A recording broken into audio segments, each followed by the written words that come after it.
Here's a fun game you can play at car shows. Find people with cold air intake filters and then ask them why they're still sending hot water through the throttle body to heat it up. Kind of pointless, right? Right here is the feed that goes up into this metal pipe, and then it runs around the corner here into this hose, which used to go right there into the throttle body. And then it comes out on the other side. So that's just sending hot water through your throttle body to heat it up, because in colder climates, I guess the butterfly valve can stick and ice up, but we're not going to have that problem where we live now. Back when I had the R32 and was doing donuts in the snow and stuff, you might want to keep your throttle body heated up. You probably will get some gains in gas mileage, possibly horsepower. I don't know, the other day I was messing with it looking at the intake temps, and it was 92 degrees out and we're pulling 107. So it's really not that bad. But so we've got the car running. We'll come down here to air intake temp.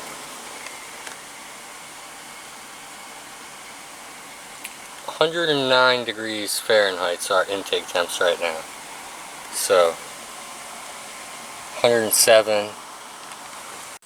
So with the car warmed up, just sitting here idling, it's 87 degrees out, and our intake temps were 107. So after we delete the coolant flow to the throttle body, maybe that'll go a little bit lower. That's the reason I don't have my plastic engine cover on, is because I think it holds in a lot of heat.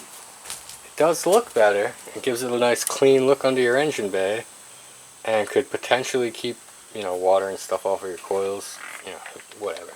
But I think that sitting on there holds all the engine heat into your intake. So I don't know. Do I gain anything by leaving that off?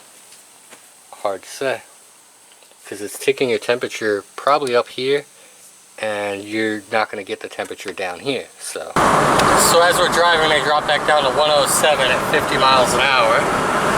I thought it'd be a lot lower than that, really. We just hit 105 for a second there. What am I really complaining about? It's 92 degrees outside and we're pulling 107 degree intake temps at idle, not moving, so, you know, that's fine. It's closer to like 118 with the hood closed, but to be really scientific about it, I want to get a stock airbox and then look at the temps driving down the road with the cold air intake, and then put the stock airbox on and see what those temps are. I think there could be a benefit to pulling slightly less air but having it be colder than pulling more air but it's slightly hotter. So debatable, I guess, but we don't have a stock airbox. When I got it, it had a filter like that on. It was really trashed. Kind of sad that I drove it like that for a while, but I wasn't even sure if I could get it running that. So I've been working on a few things while this project's going on. I replaced the fuel injection lines. That looks pretty good and professional. I got the new tensioner pulley, but it was the wrong size. I'm going to have to actually pull that off again, because it's only a little bit bigger. And it would probably be fine to use this one. I thought this was 68 millimeter, but it's 76. So we'll take that one off and do some measurements and comparisons. There's the old cracked fuel injection lines. So we got this far into it. I did put a piece of cardboard there to keep the water off of those plugs for the fan. And we're bleeding already. So we'll get this, we just gotta pull this out. This is what got me right here.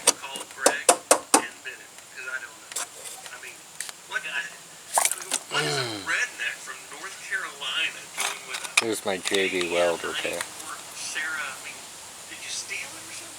So I took this hose off because I thought maybe it's longer one way or the other. And you can see where the plastic just kind of builds up in there. So we'll clean that up a little bit. So this is crazy. Like every part of the cooling system will eventually need to be replaced because the plastic just crumbles. So look right here. I was taking this on and off, messing around. I was going to loosen this clamp, trying to make room down here to put the pliers down there. And I thought I saw a crack right there, and yep. So that'll just crumble away in my fingers right now.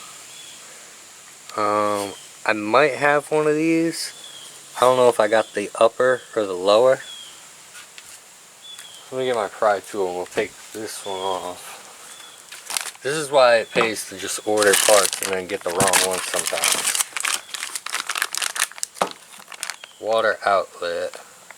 So if you don't know how these work, you just have to pry this clip down if you can get your screwdriver in there. So we have the metal clip pried down. Now we just have to get it off. I thought I was about to have to need a whole new radiator. Good thing it's just the end. I had one at the house. Didn't even know it was broken. That's pretty cool. So we'll get this crumbly broken one out of there. Put this one in. The grooves match up. So like on the heater core, it's the same thing. So if you're buying one of those angle parts, make sure the grooves are the same. So is there a big groove, little groove? Big groove, little groove on the new one. Surprisingly, this one's, well, I was going to say this one's still good, but no, that's why we did this, because that one was bad. So I already replaced this hose when it was leaking at the clamp. And here's the factory one that I saved. I was just kind of seeing what was what, because I switched this around and I noticed that I cut that. So it's a little different shape, but it's all dry routed on the inside. And then this is the corner piece here. Looks good on the outside, but it's the same thing on the inside. Not as bad, and unless I go get some more hose, we're going to reuse it. So this piece is a little longer one way than the other way. That's what I'm trying to figure out here now. So right now it's not touching here, and if I flip it around it will be touching.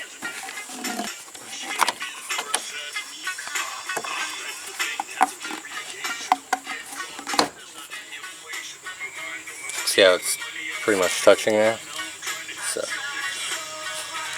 I'm trying to spin this one and figure out what I could do differently here. So after moving things around, if I have this hose flipped around the other way, it puts it up against these wires in the breather hose, or I think that's secondary air. So we didn't like that. And I actually put a little piece of hose here that I cut and wrapped around those wires as a little shield. So we'll be able to delete this whole hose and T-section here. We just need a piece of hose to connect from here to there now. We could probably use this one really. So my next thing, as soon as I took that clamp off, you can see the end here of this metal is just crumbling away. And it's going to be the same on the big one. And you can see at this end where the rust is coming out underneath it. So that's where your cooling system contamination is coming from. So I think what happened is at one point I had to replace this T, and then I couldn't get the right size, so then I forced 1/4 inch line onto the bottom, and you can't fit these clamps over that T, so it was never clamped. And, you know, we got that out of the system, and we'll probably just delete that little metal pipe. I'd like to do the bigger one too, or I would just buy that part if I could find it. But it's these two metal pipes are connected to the bracket, and you know. So it started out as a small coolant leak, and it's gotten out of hand. So this part was leaking, and you know, we'd fix the hose, fix the clamp, still leaking. We finally figured out that it was just a pinhole leak in the plastic from manufacturing. And that led me to thinking, what's this for? And that goes to the throttle body. So then I said, hey, why not just bypass that? We don't need that anymore.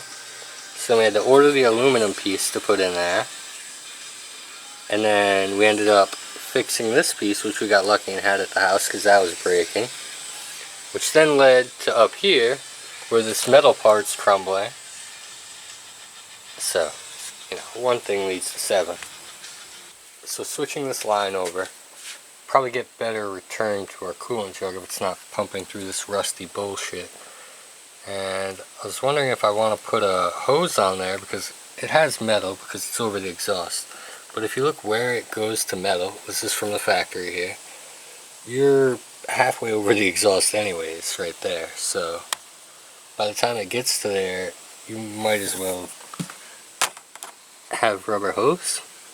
If the vacuum line hasn't caught on fire or melted, we can probably switch this hard plat line. We'll just get a coolant line and run it right on top of that.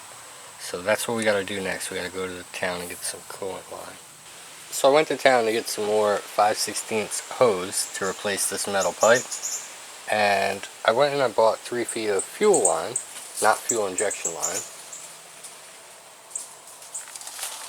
Dog's chasing the birds. Whoa!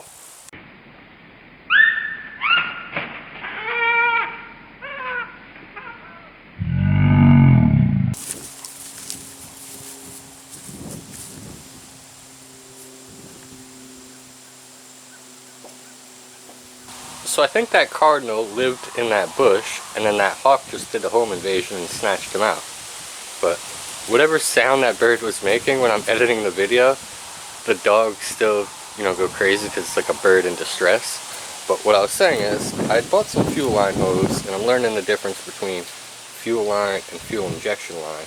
Because I always just go to the hardware store, whether it's for a lawnmower or a scooter or a dirt bike. Just give me whatever fuel line. And, now we know there's a difference. So according to Google, I shouldn't use fuel line for coolant because it's not rated for that temperature.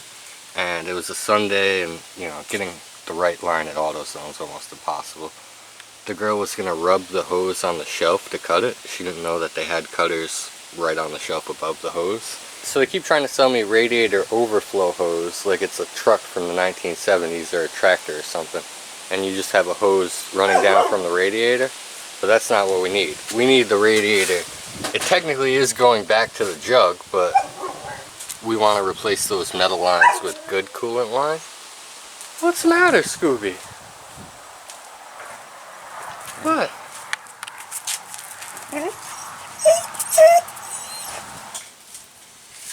Oh, you've been out running in the briars and you need me to pull the briars out of your head? Is that what it is? It is. I know, I see the briar. It's right above your eye. Let me get it out. I get it. I fix.